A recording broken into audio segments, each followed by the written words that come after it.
Entonces, bueno, esta es mi oficina, que no es un lugar elegante. Podría ser más lindo. Este es el Instituto de Ciencias del Clima del Ambiente. Ahí hay 250 personas. Es un instituto muy grande para estar en Francia.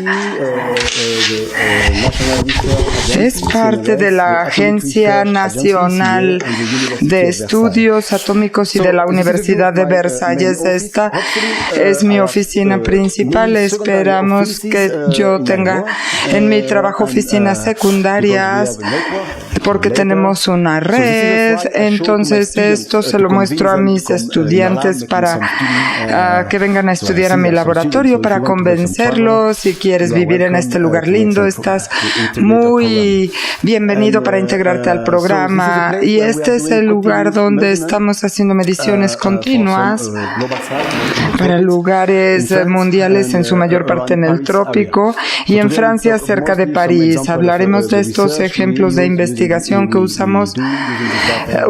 que hacemos usando estos datos. Involucra a muchas personas que trabajan en el LSI, que es el centro coordinador de todas las estaciones, y la colaboración que se da entre las estaciones. Para el menú de hoy, primero vamos a hablar con una actualización de las emisiones mundiales de CO2.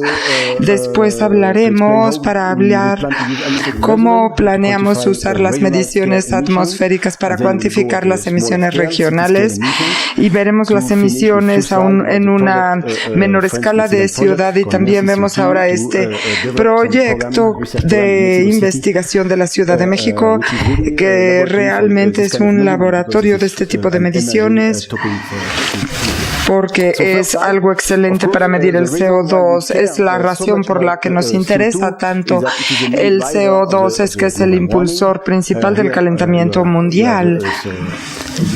Es un indicativo de la incertidumbre, y para saber cuál será el calentamiento, el desarrollo económico es que pudiera verse afectado en el futuro. Aquí, además de toda esta incertidumbre, tenemos el escenario económico, y también hay mucha incertidumbre respecto al ciclo de carbono. Incluso si sabes toda la trayectoria de la emisión de CO2, esto no nos indica cuál será la concentración exacta en la atmósfera, porque hay que considerar no solamente la emisión con el uso de combustibles fósiles, pero también CO2 que llega a la atmósfera e interactúa con el reservorio de ciclo de carbono y afecta a los ecosistemas que interactúan con CO2 y actúa como fuente o como sumidero para ver la concentración que tenemos. Y este es el estatus del carbón mundial. Puede cambiar en el futuro porque esto afecta el calentamiento global. Regresamos a esta imagen. La medición sistemática de CO2 en la atmósfera solo se hace a partir de hace 50 años con Dave Killing. Empezó en Hawái haciendo sus mediciones de CO2 en el año 57.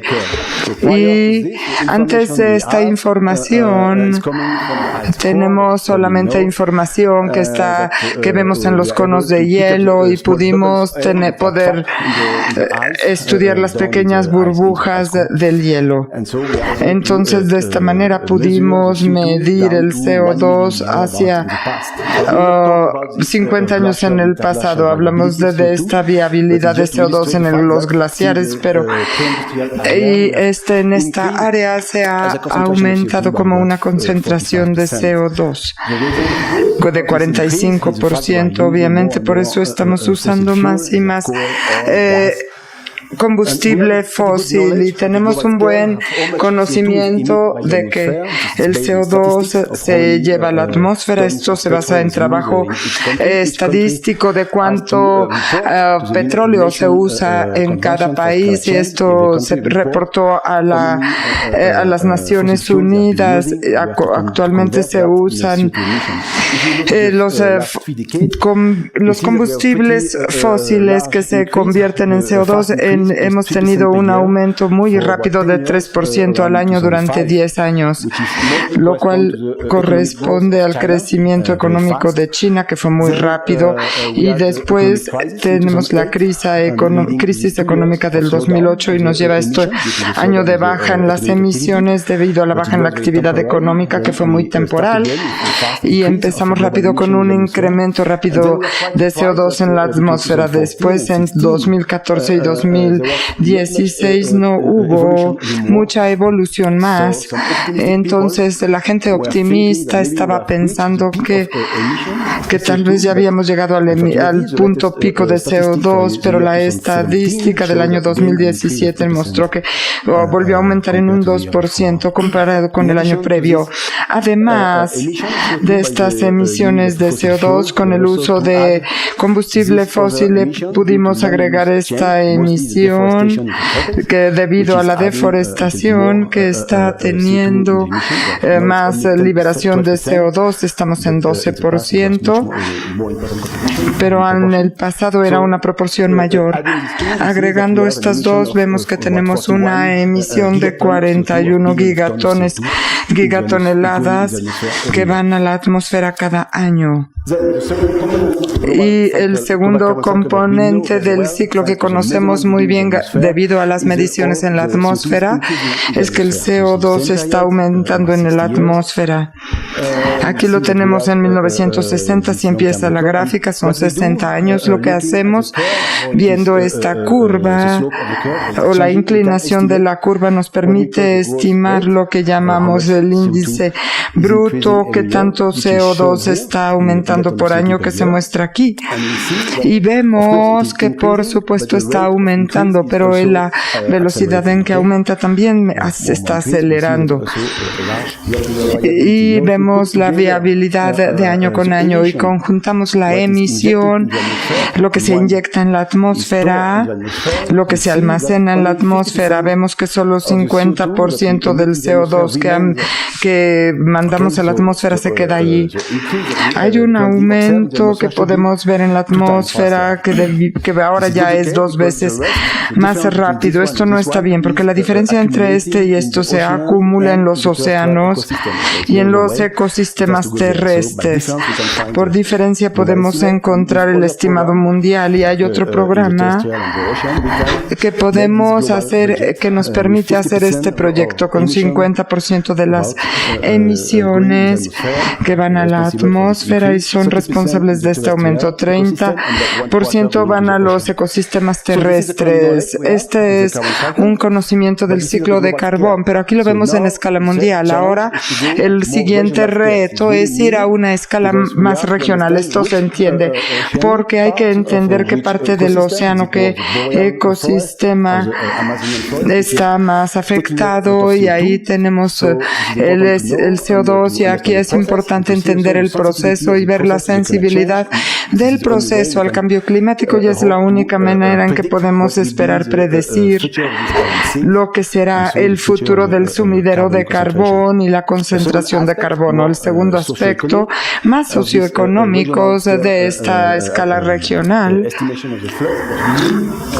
del flujo, es que necesitamos una verificación transparente e independiente de las declaraciones por país, y cuánto cada país nos tiene que decir cuánto CO2 están emitiendo a la atmósfera. A veces hay errores o no. Es importante, si queremos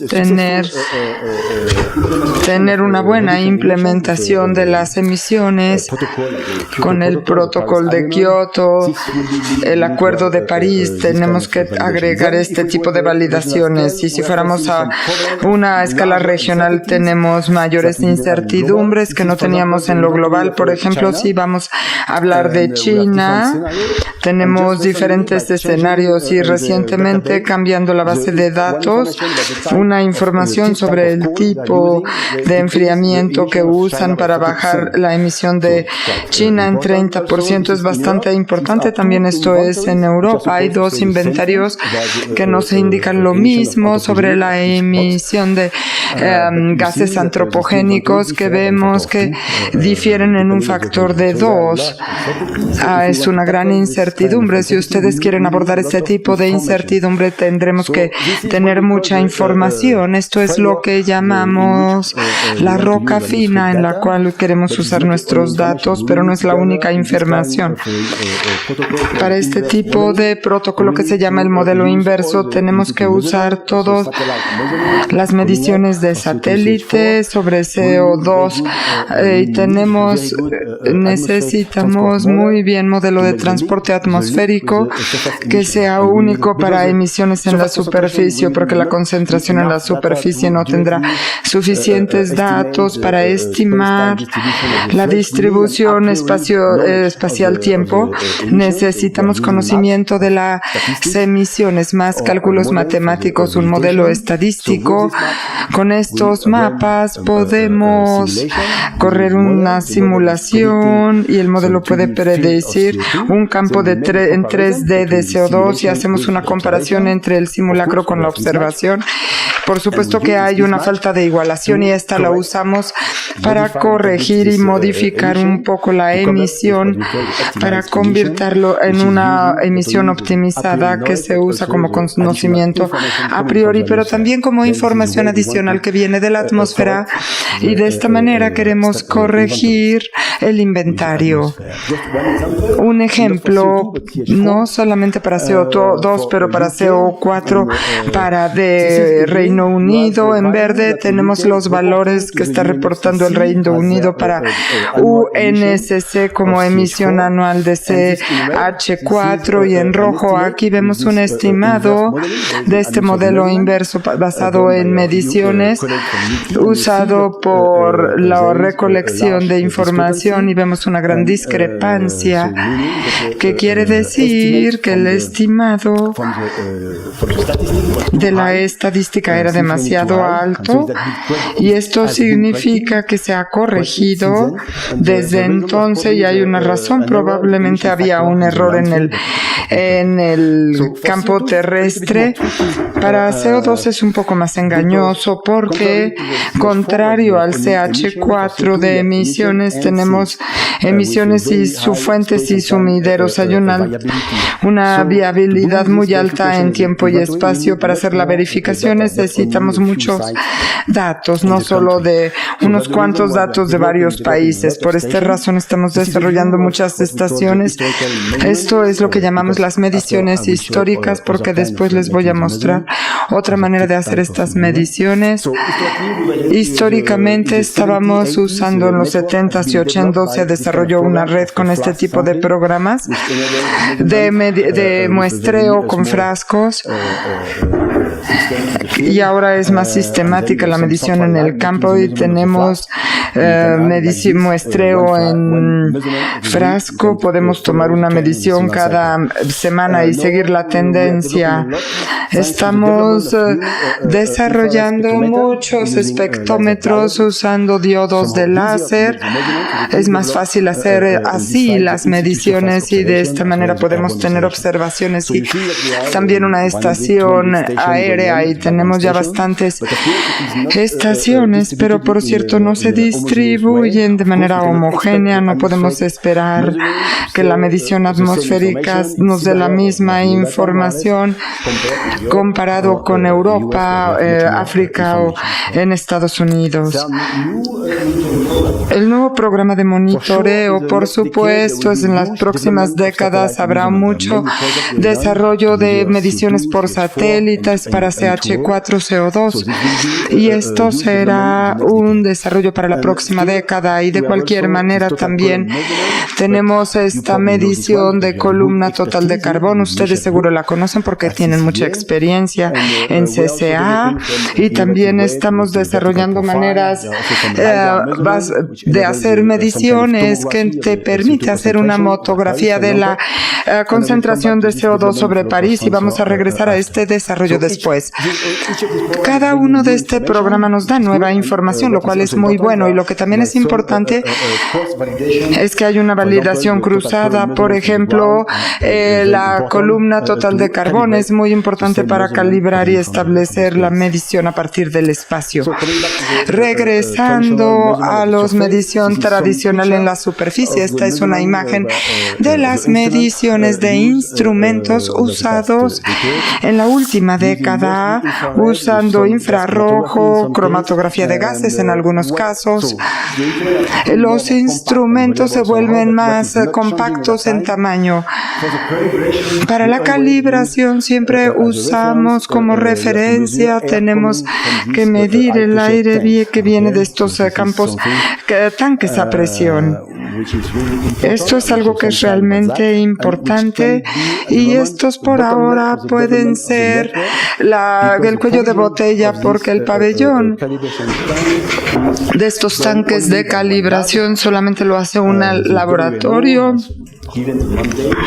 y se ha dado el mandato de que lo haga un laboratorio y nadie más, para darle a todo mundo, a los científicos, la calibración o el material de calibración para la medición de CO2.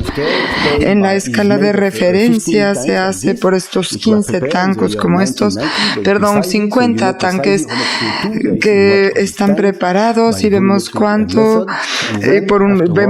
toman por un cálculo volumétrico. Este es el tanque primario, es la calibración principal para todas las estaciones, y tenemos los tanques secundarios que se van a dar a la estación, porque en muchos casos es demasiado costoso. Tenemos también en ICOS tenemos estaciones secundarias. Hemos comprado unos tanques y después hay que preparar mezclas adicionales que van a ir a la estación para poder hacer una corrección a la calibración o algún pequeño errorcito que pueda tener el tanque, y aquí podemos para propagar la escala de calibración. Es difícil porque queremos tener muy buena precisión con el CO2, y por esto preparamos, y tenemos que tener una meta de compatibilidad, que la medición de CO2 hecha en otro lugar tiene que estar en más o menos 1 ppm o 2 ppm. Esto realmente es un reto muy grande, y podemos preguntar por qué queremos tan alta precisión. Si vemos estas señales de 2 estaciones en Francia, que vemos una viabilidad de 40-30 ppb, entonces no se requiere tener tanta precisión para caracterizar esta viabilidad.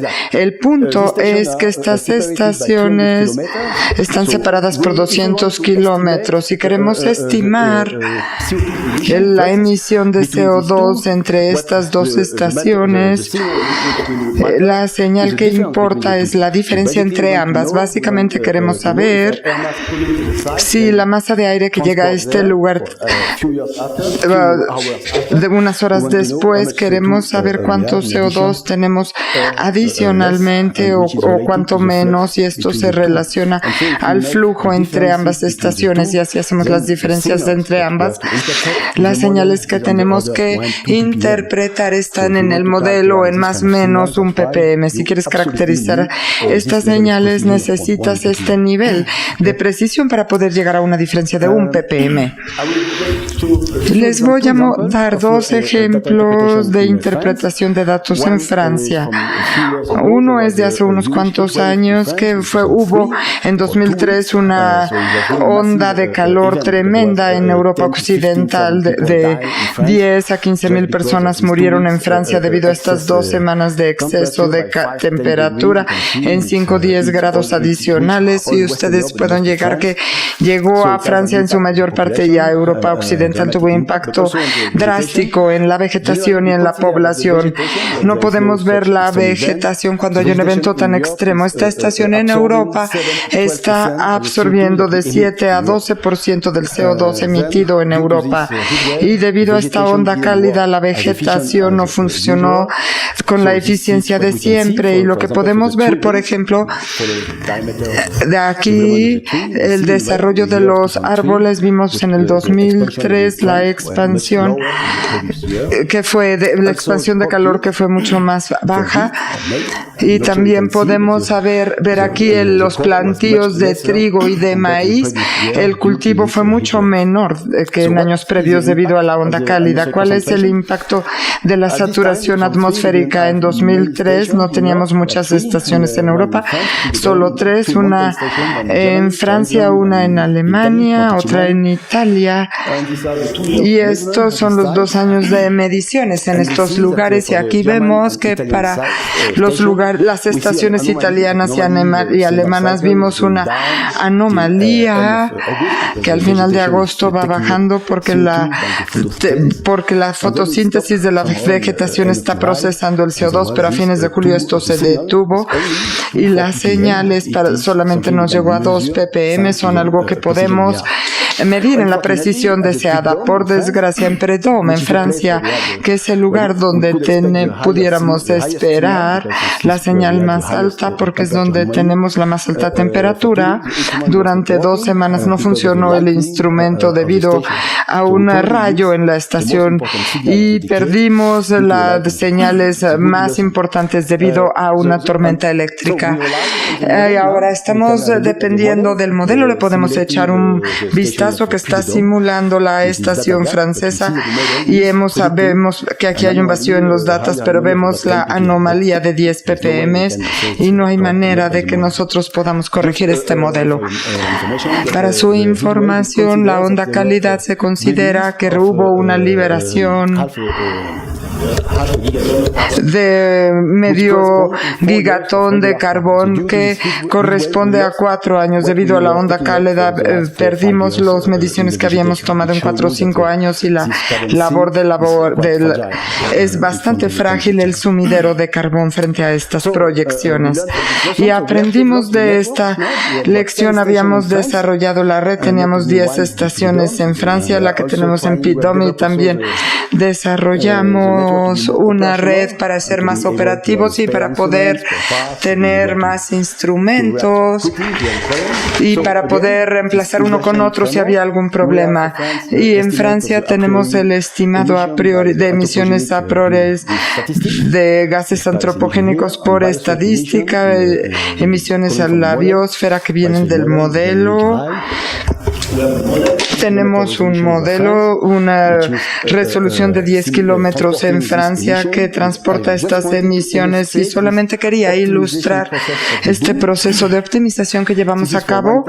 Esta es para una estación, es donde tenemos el instituto cerca de París.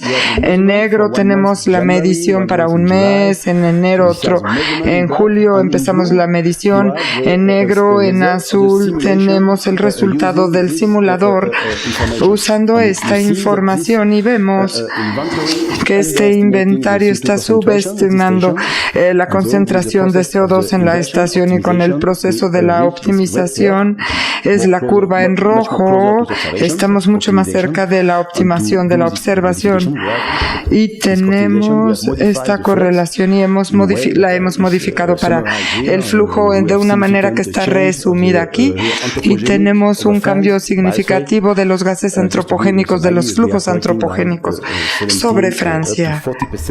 Llegamos aquí como al 40%, que es el estimado. No quiero detallarme mucho aquí. Y aquí realmente lo que tenemos que hacer, solamente tenemos 10 estaciones en Francia. Esto quiere decir que no podemos restringir todo el territorio a esto, pero es importante ver dónde tenemos una predicción de incertidumbre. Aquí la tenemos para 2 meses. Biosfera antropogénica atmosférica, y aquí vemos que tenemos la reducción más alta de la incertidumbre en julio. En la biosfera, la red atmosférica es más eficiente para poner una restricción a esto. En julio la señal de la vegetación es más fuerte y tenemos una señal más fuerte que detectar. Es más fácil para la red y lo vemos para los mismos meses. Para el antropogénico tenemos regiones en blanco, que significa que la estación atmosférica te está dando esta información. Esto está bajo limitación. Si quieres limitar la emisión antropogénica en esta área, tendrás que agregar otra estación. De esta manera tratamos de tener una red óptima, y para cada estación un color corresponde al peso de la estación y de que cuánta información tenga para restringir estos flujos. La estación en la montaña es menos eficiente para restringir el flujo, porque en la troposfera tenemos aire marino que está menos relacionado con lo que está sucediendo en la superficie. Muy bien, esto era para Francia. Ahora vamos a una escala menor. ¿Por qué ahora queremos aplicar este tipo de estudio inverso de CO2 en la escala de la ciudad, que es una nueva actividad de nuestra comunidad? De la ciudad es el 7% de las emisiones de CO2 y se dan en un área más pequeña del planeta. Es importante, y también algo importante es que probablemente haya la gente de la ciudad son más proactivas, más quieren tomar más acción que la gente de los estados.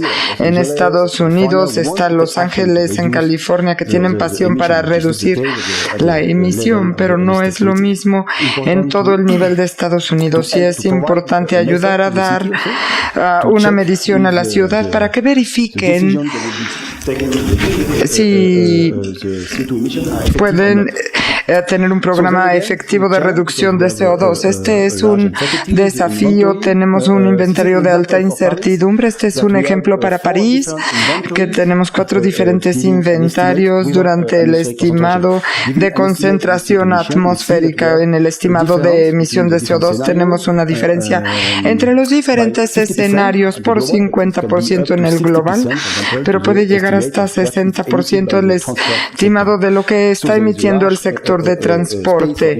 Hay gran espacio para la mejora, y ahí es donde que queremos tener mediciones atmosféricas, y por eso tenemos el estudio en el centro de París, donde tenemos 7 estaciones en la dirección del viento dominante, porque queremos tomar mediciones contra viento y al viento para ver cuántas parte de la ciudad tiene movimientos de emisiones y su concentración. Aquí hemos instalado esto, tenemos solo un resultado, es un poco complicado, pero aquí en gris tenemos el inventario estadístico que se hace, por ejemplo, aquí en México lo hace CDMAR.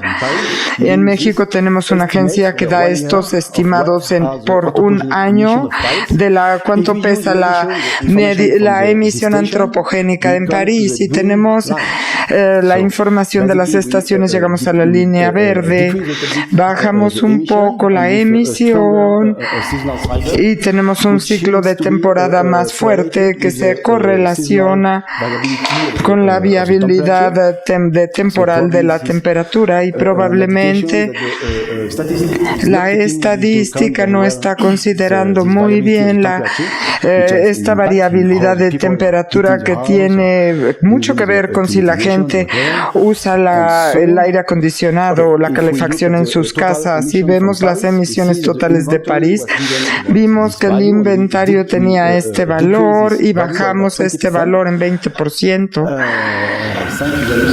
Gracias a la medición atmosférica, y este inventario se calculó en 2010 independiente de las las mediciones atmosféricas y el valor está mucho más cercano a lo que hemos estado estimando para la atmósfera y incluso si solamente tenemos unas cuantas estaciones, vimos que las estaciones hacen muy buen trabajo para corregir incertidumbres en las emisiones de las ciudades.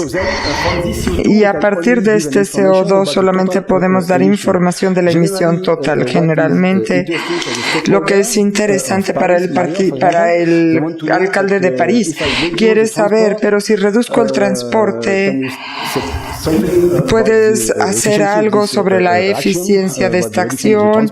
Si puedes medirla o no.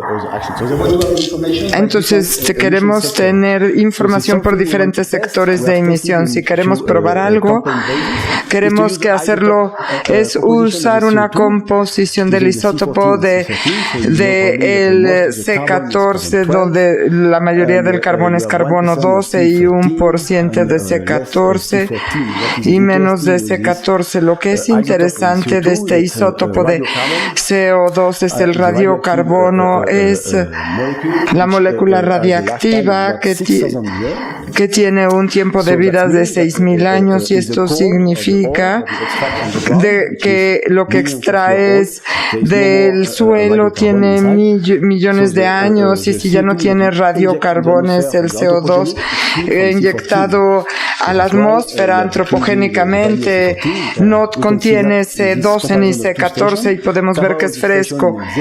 Y esto es la estación en Holanda, está cerca de Ámsterdam, cerca de la emisión antropogénica, y se compara con la estación en Suiza, que está fuera de la actividad antropogénica, y vemos aquí el agotamiento del carbono radiactivo es proporcional a las emisiones antropogénicas.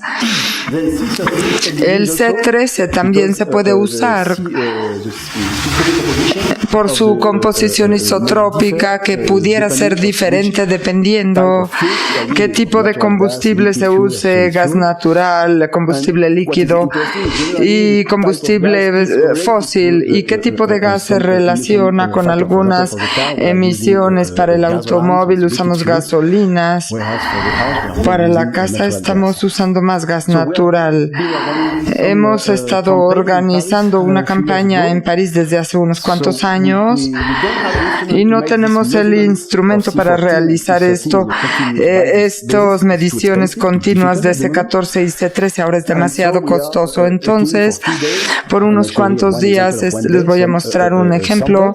Estamos haciendo muestreo diario para hacer esta medición, y aquí tenemos el CO2 total, medición continua en un frasco, y después de la medición de radiocarbono podemos decir que a partir de esta señal en la dirección del viento tenemos esta viabilidad que se debe solo a la emisión de combustible fósil que se dio debido a la actividad biosférica en el centro de París, que es un cuarto de la viabilidad de la señal se debe a la vegetación, incluso en una gran ciudad. Para el resto de la mayoría de la señal se debe a la emisión antropogénica, y usando medición C13 podemos decir que el 70% viene del gas combustible fósil, y el otro viene del tráfico, de la quema de gasolina. En el futuro queremos desarrollar más esta medición por isótopos. Y de nuevo, la ecuación que obtenemos de París nos puede dar un estimado de París. No es París, es la ciudad de Zúrich, que tienen los mismos problemas. En diferentes partes de la ciudad podemos decir algo sobre si reducimos el tráfico, podemos ver una revisión de CO2 y una mejora en el ambiente. Realmente tenemos este reto de que el CO2 es muy viable debido a puntos calientes locales, y podemos usar unos cuantos puntos y podemos hacer muchas más mediciones en la ciudad. Y también tenemos el reto reto porque necesitamos una muy alta resolución en el modelo para interpretar el vínculo entre la concentración de CO2 y lo que tenemos como contaminantes en el suelo. Tenemos un transporte con resolución de 10 metros. Y después, si queremos desarrollar una medición en la ciudad, regresando a la página de detección de 1 ppm, estas son diferentes estaciones, una muy remota. Yo ahí me pasé un año en el Océano Índico, en la isla Ámsterdam, cerca de todo, lejos de todo, y después en el centro de París. Parece ser la misma señal, pero si las comparamos en la misma escala, vemos que tenemos 2 órdenes de magnitud en la viabilidad de CO2 en París, como se esperaba, comparado con el otro lugar. Realmente se requiere usar el mismo protocolo para caracterizar el mismo instrumento para caracterizar este y este. El protocolo que hemos establecido para IQOS ha sido desarrollado para esta estación y es con una precisión de 0 a 1 ppm, pero si tenemos la medición en más o menos 1 ppm, si lo degradamos en un orden de magnitud, esto debe ser suficiente para la caracterización, pero es difícil encontrar este instrumento. Hemos estado haciendo pruebas, sensores locales, y este es uno que estaremos desarrollando, debe estar instalado en la Ciudad de México. En el futuro volveré a hablar de ello. No me voy a detallar mucho, pero estas son las cosas que nos pueden dar precisión de más o menos 1 ppm. Este instrumento tiene una gran implicación para la estación. Esta es una estación de IQOS que mide no solamente CO2, también gases, y podemos calcular el costo. Y esta es una estación instalada en Zúrich con un sensor local. Por supuesto, tiene una diferencial de costo aquí. Y la implicación, por supuesto, con esta estación de CO2 es como cuesta 1.000 euros medir el CO2.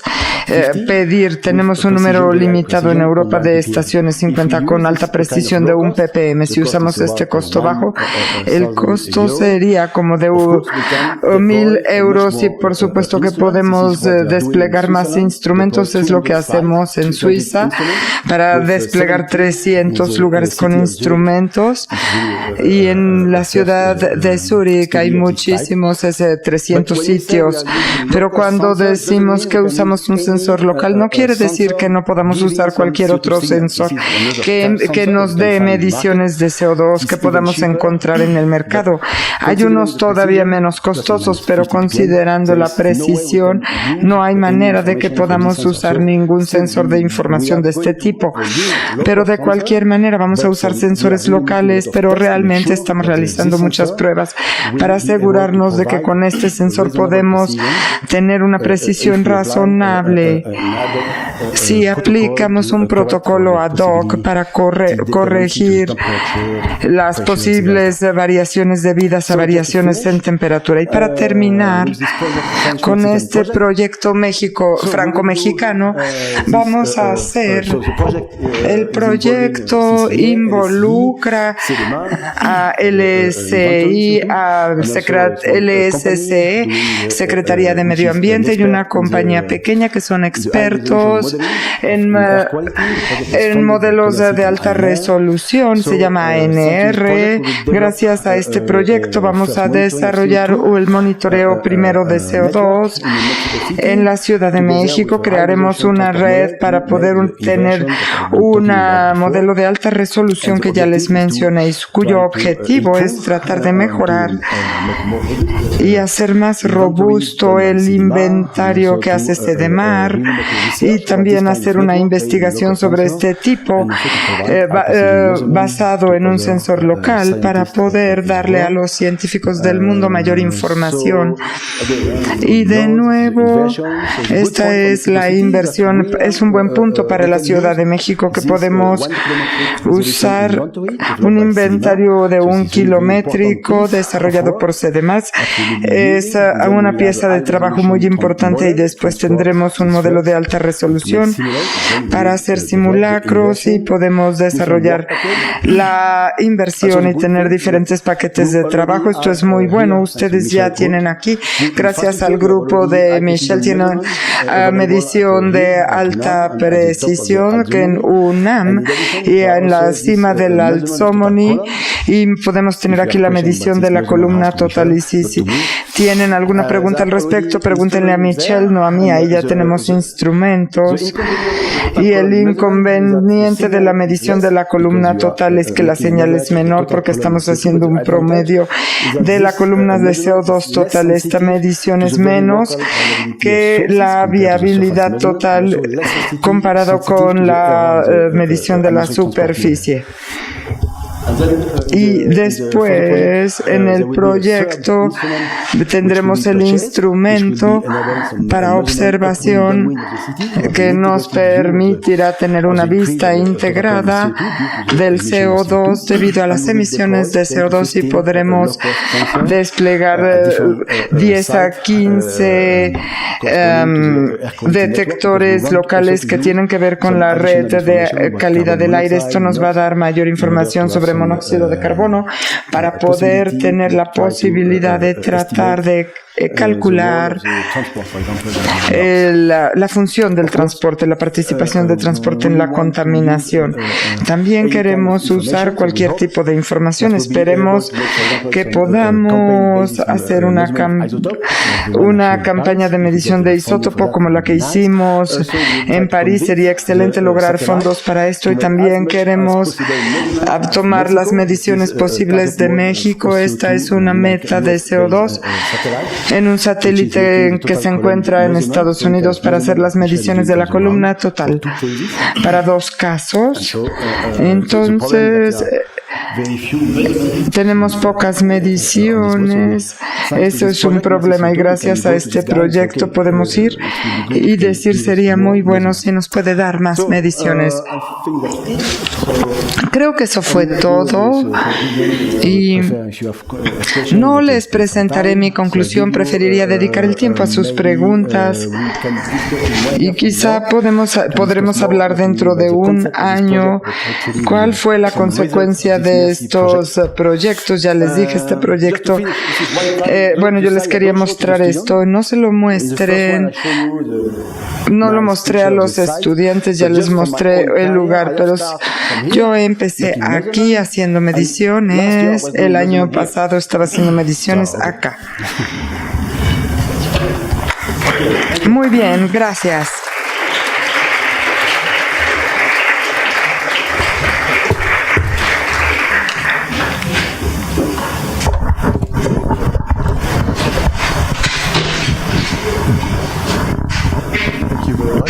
Muchas gracias. Muy interesante plática.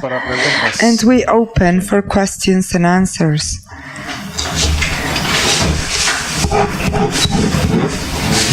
Hola, muchas gracias por su linda plática. Usted mencionó al principio que el total de las emisiones de CO2, 24% va al océano. Es absorbido por esto, y esto causa acidificación. Yo creo que este es un tema que no es bien conocido por el público general. ¿Y usted qué piensa que sería el primer impacto para la gente debido a esta acidificación de los océanos? Antes que nada, había un gran problema en las próximas décadas con los pescados debido a la acidificación, y los programas principales que se han instalado, por lo menos en Europa, para seguir esta medición. Cuando empezamos hablando de este riesgo de acidificación, que no es solo un riesgo, es un hecho, como consecuencia hubo proyectos de ingeniería de poner más CO2 en el mar, porque pensaron que esto era algo bueno, que era una manera diferente de reducir la concentración de CO2 en la atmósfera. Es reducir la emisión, que sería lo mejor, pero no es lo más fácil. es tratar de actuar en el sumidero. Puedes encontrar una manera de llevar al océano más CO2 y debido a este importante efecto creo que no hay proyectos así, pero de cualquier manera tuvimos algún proyecto para tratar de aumentar la vegetación o almacenar CO2 en la reserva geológica. Pero por supuesto, el problema de los sumideros en los océanos y en la troposfera no es algo permanente, pero en el bosque tenemos mucho con un tiempo de vida de 10 a 100 años, porque un bosque se puede morir y el bosque libera el CO2 a la atmósfera. Bueno, vemos lo que está sucediendo en los océanos. Lo que entre otra vez será sacado a la atmósfera después de un tiempo.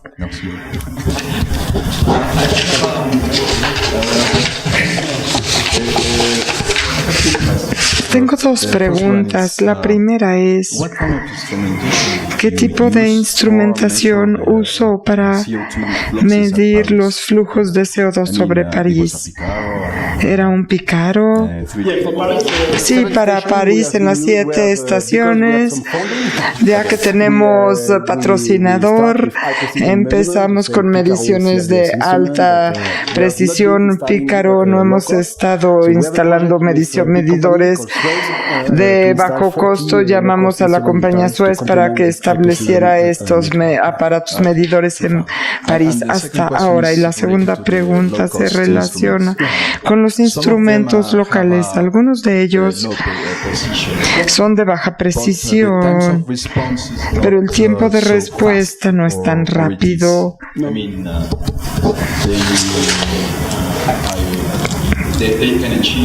Pueden lograr cambios en la concentración de un segundo a otro o no son tan rápidos. No medimos directamente los flujos, es una medida y entonces realmente no necesitamos una medición rápida como usted necesita en el método Flex. Si tenemos un promedio en un minuto, esto es suficiente, no es un problema de un minuto a otro. Pero estamos trabajando mucho para ver cómo podemos corregir la viabilidad del sensor local, porque tenemos un sensor pequeño y no podemos decir que por cada uno tengamos 100 cajas, tenemos tanques de calibración relacionados con el sensor. Tenemos que encontrar otra manera de hacer correcciones. Estamos ahora haciendo pruebas, el método de parametrización para tratar de corregir el efecto de la temperatura de la presión y después regresar cada mes al lugar para tomar mediciones en paralelo con el Picaro para tratar de tener una ecuación estadística. Muchas gracias.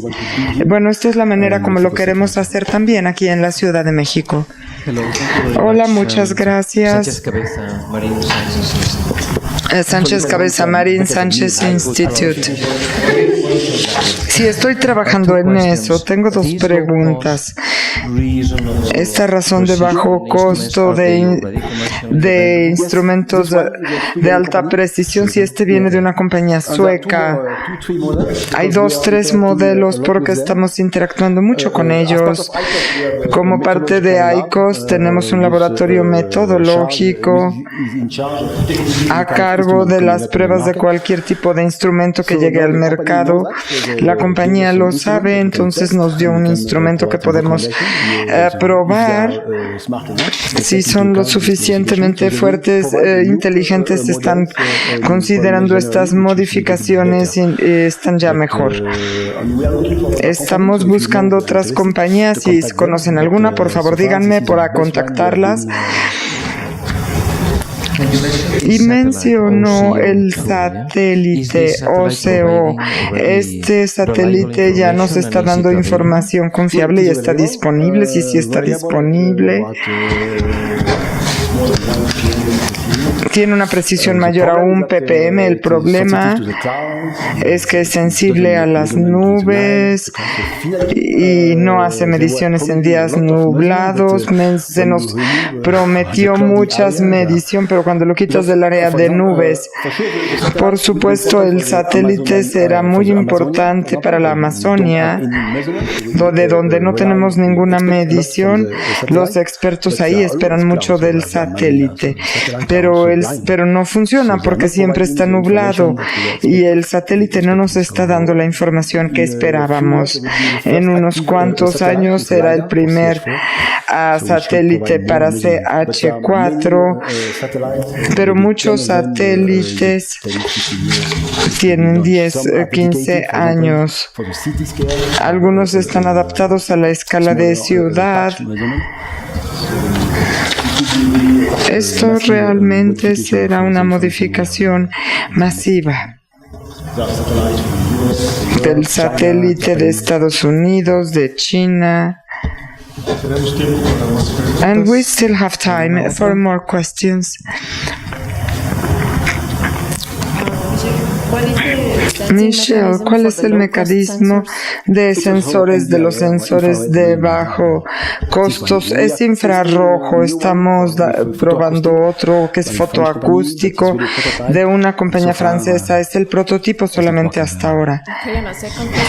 Una segunda pregunta mostró que para el primer inventario de París y el segundo hubo una gran diferencia y el segundo estaba mucho más cercano a las mediciones reales. ¿Cuál era la diferencia entre ambas?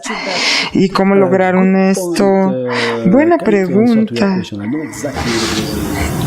Yo sé, no fue la modificación, la temperatura, no, realmente fue un trabajo independiente de ello, porque habíamos hecho esta inversión independiente al instituto, pero yo no sé exactamente. Gracias. Any other question from the audience?